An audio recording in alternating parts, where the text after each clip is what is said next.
Hello again, everybody. This is Mr. Everything coming at you with another Wargaming and miniature video. In this video, we're going to go ahead and continue on with our Princeton project update. I wanted to tell you what progress I've made on all the figures, what I've got left, and just keep you up to date on what's going on. We are almost finished. I've started this about a month ago, and I've been steadily, right now, as you know, I already had some miniatures ready for my Freeman's Farm scenario, and what I did for British Grenadier, and what I did was I rebased them for black powder, and didn't have to, because you can use British Grenadier bases with black powder. There's no basing rule, it's just a suggestion. So I went with the suggestion. I based everything on the 40 by 40 millimeter bases, and just 4 figures per base. And in British Grenadier, you could theoretically have like 6 figures on a base. And so what that allowed me to do was, once I rebased, I got more bases out of the black powder basing, because like on that unit right there, that's a Brunswicker unit that has 18 figures, and I only need 16 for a regiment. So I had 2 extra figures, with a lot of the British guys and a lot of the Continentals, and I was able to repaint them or rebase them with other units and kind of spread it out a little bit. Then I had a lot of metal already from Old Glory. I took them out and started painting them up for new units, and also to fill units that didn't have enough figures in them. And then also I got some Perry models, I got some Warlord Games models, and assembled those and painted those and included those into the units. And you'll notice that even though the Perry and the Warlord Games are 28 millimeter, they work perfectly well with the 25 millimeter Old Glories. It's hard to tell which ones are Old Glories and which ones are Perry, other than the fact that I already know which ones are which. I also put an order way back on the 9th for all the British flags, because I wanted the proper British flag for all my units, and I went to GMB Designs to order these. They're not that expensive. They're like $4 a package, and you get both flags. And so I ordered all 12 of them. Actually, the 13th is for the Dragoon unit, which is not on the table yet. And so these are all GMB flags. The Continentals, I cherry-picked some GMB Continental flags, and then I also decided that I was going to use the flags that come with the Perry miniatures, and also the ones with the Warlord Games miniatures. Plus I printed some from War Flag, and those are what's in it. They're going out there. Now the Old Glory miniatures, standard bearers, their standard wasn't long enough, so I had to snip them down and use a pin vise to drill a hole.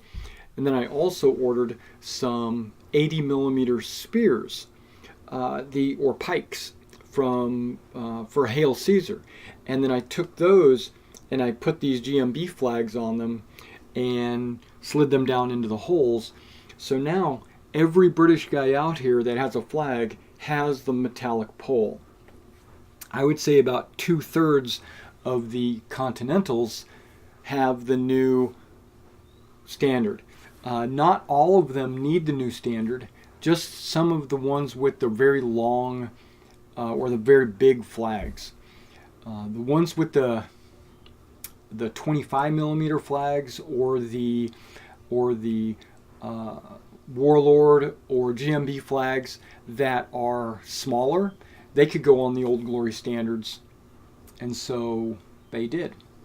Or the Perry or the Warlord Games miniatures standards. Now the Perry and the Warlord Games miniatures standard bearers, they're all big enough anyway, so you didn't have to snip them off. like these guys. These guys right here are actually plastic standard bearers. I considered cutting them off to use the metal, but don't need to because the standards are the right size. Okay, so you can't see everything that's on the table. What I will be doing is giving you like a little money shot of all the different figures and flags. But that's not all I was doing, not just figures. I also worked a little bit on terrain. So I got the green felt, I laid it out on the table, and then I made my road sections using felt and spray paint, and then I did the same with rivers. I used felt, but I spray painted them, and I've built some Sarissa buildings this last month, and I uploaded those individually, showing you exactly how I constructed those. And we have the railed bridge, we have the water mill, the plantation with balcony, the house with porch, the house, and then I also got a Renedra church, and this is a plastic kit, and then I already had a miniature authority Americana house, so we're going to use all of those in the Battle of Princeton, as well as I got some Perry cannons and wagons that are still in the boxes. They need to be assembled and painted. I started rebasing my generals. You haven't really had a chance to see them yet, but these are the generals that I had finished for the British, and they're all the generals I need for the British. I only need those 4 generals.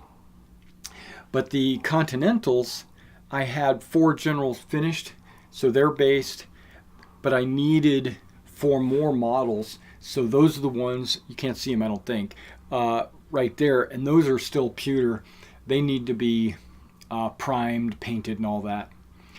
Some of these Continental flags are from after 1776, 1777. They're like the Betsy Ross. That wasn't used until later. So really, I was thinking I was going to swap the Betsy Ross out with these Union flags, which is basically a striped flag with the British Union in the corner, as opposed to the blue with the circles, the star in the circles. So I'm gonna swap them out with a few of these guys. I decided to do my skirmishers instead of on 2 on a base. I decided to do them singly, individually on 1-inch washers, and then so that'll add a little bit of weight to them, and it'll also keep them from falling over. The only units that I need to do right now are the Dragoons for the British, which is a cavalry unit and a skirmisher unit.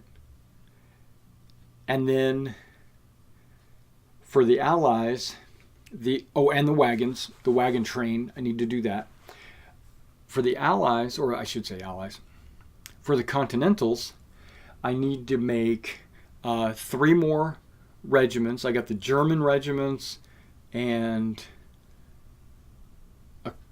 the Rhode Island regiment, and a couple more cannons and the limbers, and that should be it for the figures. Okay, now I had this out in the shed. I had this fabric. It's like a fur fabric, and I painted it brown. This is years ago. I was going to use this at Freeman's Farm actually, and I painted them brown because I didn't want them to be pure white, because this was pure white. I wanted it to be some kind of like a crop field or something, but I think it looks good as a wintry field, you know, like that could be snow almost. I don't know if I'm going to use these, and I do have more out in the garage. I think I might use it just as filler on the table, just to add a little bit more texture to the table, because the table will just be flat green felt, maybe a hill and some fencing. And that's another thing.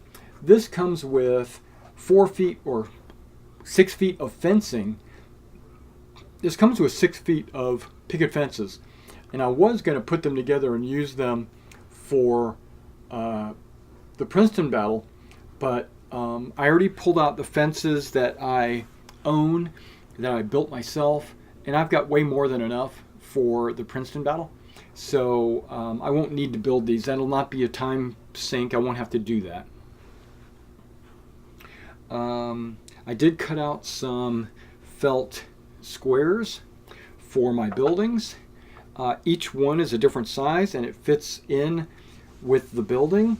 And so this felt square or rectangle or whatever it is going to be on the table underneath the terrain piece. When I put the terrain model down, this will give players an opportunity to, instead of picking this building up and moving it and there's the building, they could actually, I made it big enough so that they could actually deploy their troops in the brown felt and still have the building in the brown felt. And if I want, I can always line it with a fence or something like that, but I'm not going to do that. I don't think I'm going to do that. And that way they can be considered deployed in the building, and I won't have to move the building to say they're deployed, you know?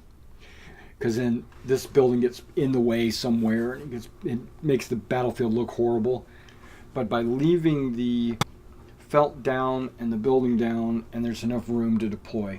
And I did that with every one of my buildings, except for the mill, because it already has enough room to deploy. Okay, now these are 12 different regiments. Only 3 of these regiments were at the Battle of Princeton, but at this scale, these don't represent regiments. They pretty much only represent companies, right? So, or two companies making a battalion. So instead of having all of these exactly the same, and all of these exactly the same, and all of these exactly the same, which is the 40th, the 55th, and the 17th were there. I do have the 17th and the 55th and the 40th. I do have those units in this pile, but not all battles are going to be played at this man to figure scale. So I didn't want to dedicate everything to this one battle. So I'm going to proxy them, right? So like this will all be part of the 55th, and this will all be the 17th, and this will all be the 40th, something like that. But even though like that's the 40th, that's the 21st, and that's the 62nd, and that's the 23rd, I don't remember. But that's why I'm going to write it on the bottom what all these are. Where like this would be the first company, this would be the second company, this would be the third company, this would be the fourth company. I'm not doing that. But on the continental side, I was able to pretty much pick out regiments and make them accurate to what the regiments that were on the continental side, because the continental regiments were only about company size because of their losses and the way the Continental Army was designed. It really didn't have the manpower. Regiments were sometimes bigger, sometimes smaller. Yeah, let me move the camera over so you can see what I have finished here on the table, and then let me get back to work cutting out those other models. All right, here is the collection, and I'm going to go over here to the Continentals, and you can see the generals that I need to finish, which is Washington, Greene, and I think St. Clair. And then we got our skirmishers here. We got our Pennsylvania skirmishers, our Virginia rifle skirmishers, and our Delaware skirmishers. And then we've got, I think that's Smallwood's Brigade. That's a new GMB Designs flag. That is a GMB Chester Militia flag. That is the GMB First Pennsylvania. That's the Liberty flag.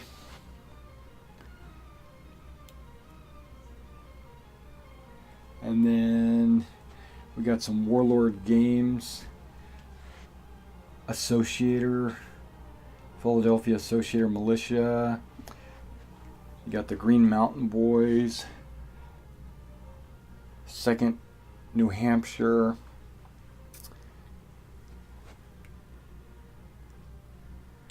I've got a New York regiment there, but they're going to represent probably one of the Virginia regiments. And then I've got a couple of Mass regiments back there, Massachusetts, and they're going to represent probably Virginia as well. I'm not sure. We'll have to figure that out.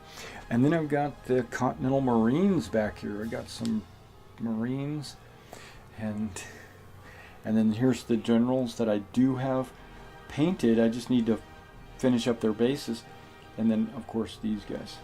So that's the Continentals. And then and I got one cannon brought over from Freeman's Farm. All right, and so now I got all 3 of the British cannons from Freeman's Farm. That's all I'll need in this game. And then there's the 4 generals that just need to be based properly. And then here are the British regiments in their glory with their GMB flags. And I don't know if any of this is in focus, but I'm just basically showing these off for you.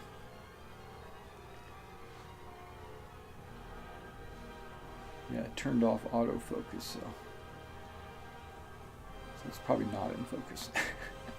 And then there's the church, there's the Americana building, there's the Sarissa buildings, and that's the road, and you can kind of see how it looks. I made it that wide so that that's 40 millimeters, but cavalry would be on a 50 millimeter base, which is about a 2-inch base, and so this is a 2-inch washer. So you can see the roads are going to be just slightly bigger than 2 inches. So the cannons should also be able to fit on them pretty well. Yeah. With the limbers, the wagons, and all that. Oh yeah, I forgot about the railed bridge. And then I've had this bridge. This is also a Miniature Games Authority. Yeah, and then here's a stack of the roads.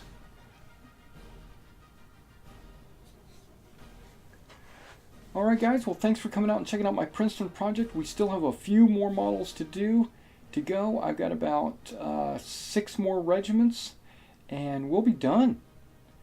Alright guys, catch you next time.